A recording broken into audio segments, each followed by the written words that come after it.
increasing Taliban pressure on Hazaras from imprisonment to deprivation.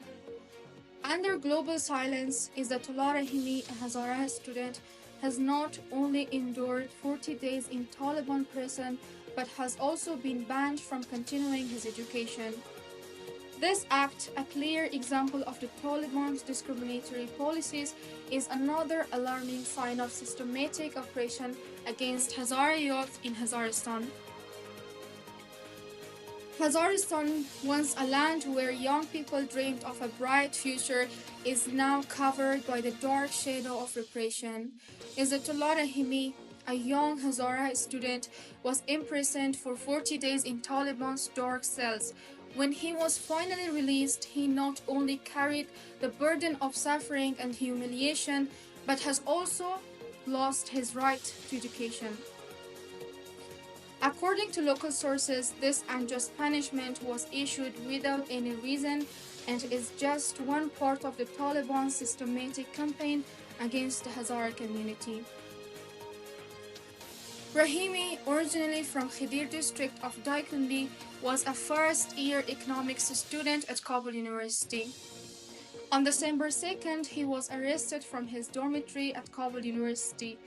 Rahimi said that he and other students had protested against the Hazara genocide and the ban on girls' education. During these 40 days in prison, he was denied his basic human rights, subjected to long interrogations, and put under severe psychological pressure. In an interview, he also revealed that he was beaten by the dormitory manager. At the same time, another Hazara activist, Najibullah Wataniar, was also arrested on the same day and is still in prison.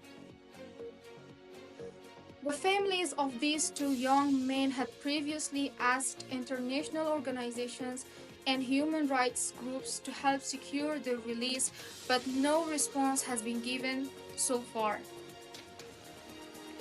These arrests and exclusions are only a small part of the Taliban's discriminatory policies against the Hazara people. At every step, Hazaras face barriers of discrimination and genocide. Universities, which were once places of progress and hope, have now become centers of oppression against Hazara youth.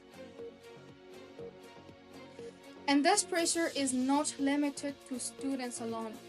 Hazara activists, journalists, and even ordinary citizens are at constant risk of arrest, torture, and even death. Using its tools and suppression and fear, the Taliban seek to silence all voices of protest and resistance. Izzatullah Rahimi and Najibullah Wataniar are just two names in a long list of young people who have suffered under the brutal rule of the Taliban.